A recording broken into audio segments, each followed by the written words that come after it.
Kumaring Merce, nakahulog ka kanina?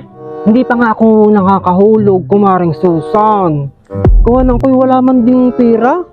O hirap na hirap nga ngayon. Ngayong linggong ito, kaming mag-anak ay gipit na gipit. Tapos itong si Romano ay hindi pa nagpapadala. Itong asawa ko, sabi sa akin eh, madidelay daw ang kanilang sahod. Kaya ako naman ganitong ikot na ikot. Alam naman namin kami may hulugin, Kumarites. Ay ibig ko sabihin, ninadili nga ang sahod. Kaya pati nga ang mga anak ko hindi nakapasok ngayon. Ako na may taka sa iyo, Kumaring Merce. Alam mo namang tuwing Martes ay katay may hulugan. Bakit baga naman ikaw ay nagpapawala pa ng panghulog? Pagbilib din naman diyan sa asawa mo. Maanong padalhan ka na kaagad at nang hindi ka na delay.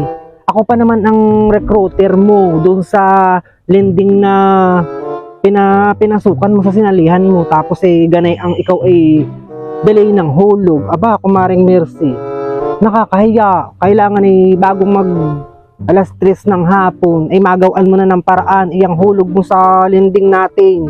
Ates, ay nakakahiya pati kay ma'am. Kaya pala si ma'am ay hindi pa makaalis doon sa pinagmitingan. Ayun pala naman ay ikaw lang ang iniintay. Ates, Kumaring Mercy, sa susunod ay huwag ganayanhan at nakakahiya ko ang recruiter mo.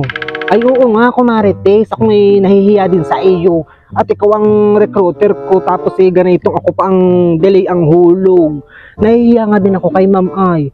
Kaya nga ako ganitong iniikot na ikot at hindi ko na nga maintindihan kung saan nga ako manghiram ng panghulog ngayong araw. Naigi pa, Kumaring Susan, itong aking iPad ay sanla ko muna sa iyo ng 1,000. Tutubusin ko sa 1 linggo. Otes, hayaan ko naman, Kumarites, yung ganay ang kalapad na iPad. Ako naman ay hindi marunong ng mga ganay-ganay ang iPad at saka ako'y walang kwartang pangpapahiram sa iyo kung sasanla mo sa akin iyan. Ay walang ipapaluwag sa iyo.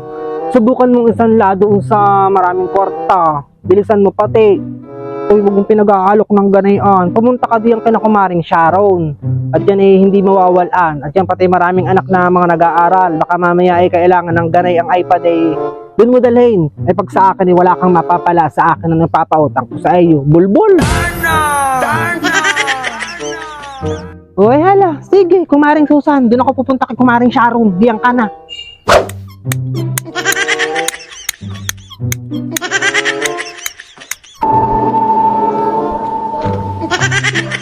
Kumaring Sharon. Hoy, Kumaring Merce, bakit? Ako nga ay magsasanla sa iyo ng iPad kahit 1,000. Ako lang hindi pa nakakahulog sa lending. Kaya ako'y sasanla muna nitong iPad na ito.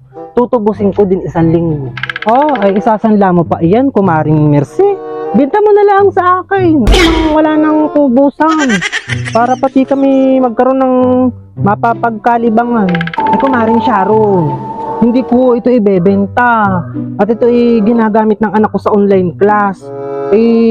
Kanya pat gipit lang kami ngayon. Kaya ito isasanla ko kahit 1 linggo. At itong asawa ko ay hindi pa nakakapagpadala ng tawag dito ng sweldo. Kaya kami gipit ngayon. Tsaka ako'y walang naihulog ngayon sa lending. Ibinta mo na nga lang sa akin, Kumaring Merce. Huwag mo nang isanla-sanla at baka mamaya hindi mo din matubos pasanla mo lang ng 1,000. Tapos pag hindi mo natubos edi akin na iyan. Ibinta mo na lang sa akin, Kumaring Merce, at nung tayo isang usapin mamaya hindi mo matubos edi sayang. Yun matahin ko. Binta mo na lang sa akin, Kumaring Merce. Hindi ko nga ibibenta, Kumarites. Sanla ang sanla.